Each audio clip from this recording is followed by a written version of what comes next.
HeroQuest player tactics. That's the checklist that we're going to explore and evolve in this vlog.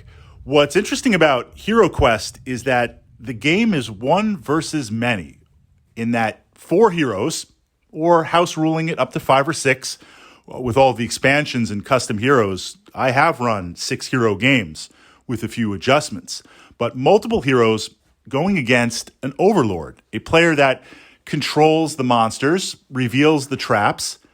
From that perspective, there are 2 elements that the players are going to have to deal with. And I define players as 4 characters, perhaps controlled by 1 player, or maybe we have 4 players, or maybe there's 3 players and 1 player controls 2 characters.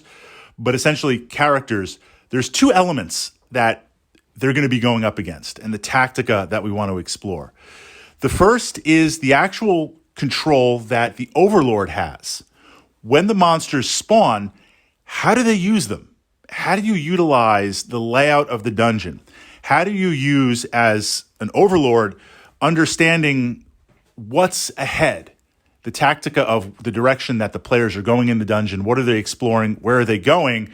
You don't always have to run forward with the monsters. Sometimes you want to run backwards and pull them deeper into the dungeon, get more monsters on the table, and then flood things or outflank them. From that perspective, how they move, how they explore, where they go.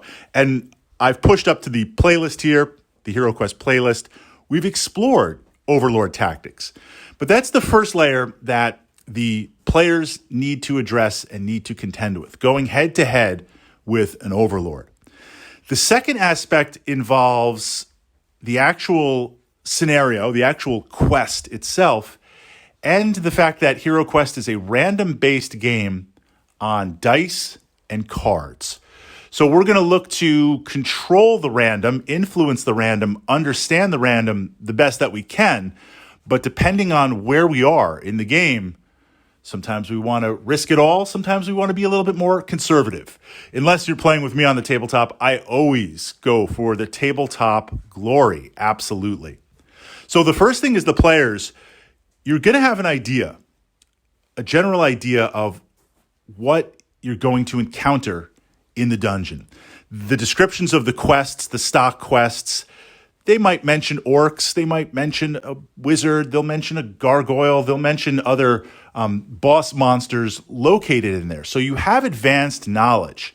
Now, of course, without giving away any spoilers, if the theme of the dungeon, the description seems to be orc-based, that doesn't mean you won't encounter undead or other elements. It just means it's going to be primarily orc and goblin-based. So right away, you get kind of an idea of the pacing. If it's a generic dungeon to recover an artifact or get some experience, there probably isn't a boss monster. If there is a boss monster at the end, are you dealing with something that has higher than average stats, maybe like an orc warlord or an orc war boss? Or are you dealing with some magic, if it's a necromancer or a wizard from that perspective? So having an idea of what you're going up against determines the resources and how you want to expend them, using that knowledge as best as possible. Now, let's talk about the players for a moment in terms of spells and how they get divided up. Multiple character classes. You've got the 4 core. You've got officially supported expansions. You've got X packs and just all the custom print and play stuff that's out there for HeroQuest. Magic is an important part of the party. I would say most of the time you want to have magic available to you through the wizard, through the elf, but you could customize a party where you don't have any magic.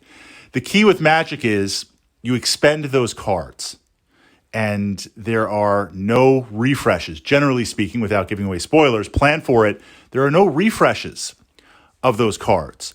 At the beginning of the dungeon, the only thing that is known is the ultimate size of the board based on the physical playmat, gaming board that we're playing on. That is the maximum boundary of the dungeon.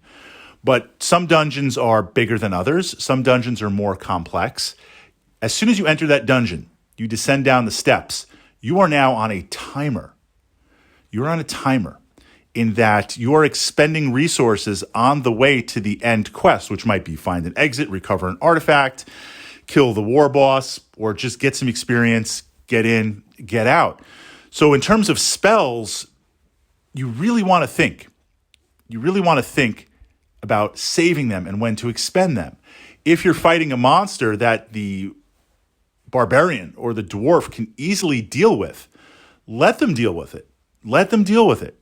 Don't just come to, I see this in many beginning players. It's their turn and they feel like they have to kill things. They have to destroy things. As the wizard, as the elf, yes, you will, but we're going to need your punch. We're going to need your magic zappy at the end when we're facing the boss and it's just massive volume of dice, massive torrents of dice. So at the beginning quest where things are warming up and there's 2 goblins in that first room and it's your turn, do you want to expend a spell to kill them? It is definitely not worth the trade. As you progress further in the dungeon, and again, different layouts, different setups, you're going to get an idea of just how much more there is to discover. Because again, the physical map is the boundaries. As you get closer to the end, you can expend more and more spells.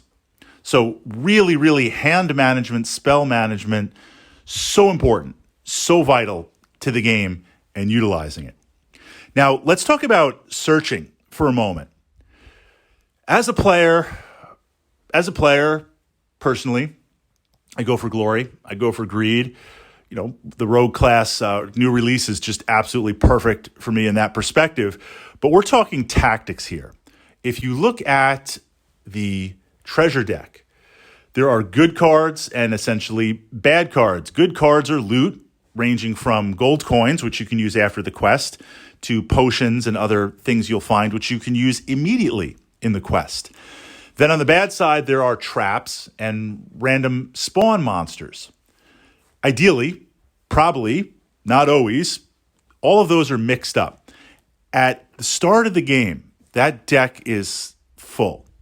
In theory, the first couple of pulls could be anything. It could be like treasure, treasure, treasure, trap, trap, monster, monster, monster, monster. The probability is spread out. As you search rooms, as those cards get smaller and smaller, I'm not saying count the cards, but I'm saying be aware of what you've encountered. I mean, that's fair. If you've pulled a lot of treasure or you've pulled a lot of monsters, be aware of what is potentially still on that deck. So as you go through the quest and you're getting weaker and possibly weaker and taking more and more damage, at that point, realize you might not want to search, especially after you've been hit with a wandering monster or a spawned monster and you know what the theme of the monster is for the dungeon. It's one thing if a random monster, a spawned monster, is a goblin. It's another thing if it's a chaos knight or if it's an orc. Being aware when and how to search through the cards. The last piece. Now, again, we're kind of talking core HeroQuest.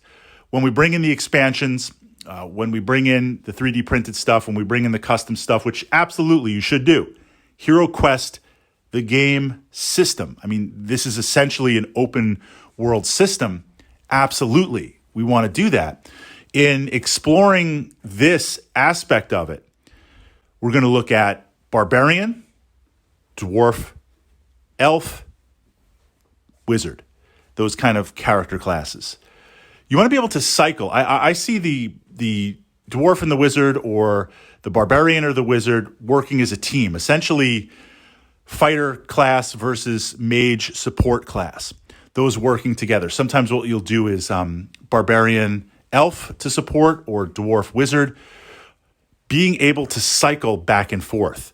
So as the barbarian takes damage, sometimes it might need to cycle back a little bit, hang back a little bit, especially if it's a room with a lot of monsters that are going to activate. You don't always want, right? Dungeon positioning is important. You don't always want your 2 heavy hitters by the front. Sometimes you want one up there, one a little bit behind. And of course, the elf and the wizard usually, mostly, almost always in the back. If your wizard is leading, then I won't say quit the dungeon because we got to play this out to see how it ends, but you're going to possibly be in trouble. So embracing those generalized tactics, again, with HeroQuest being a duality of tactical decisions that you're making, positioning, equipment use, when to explore and what.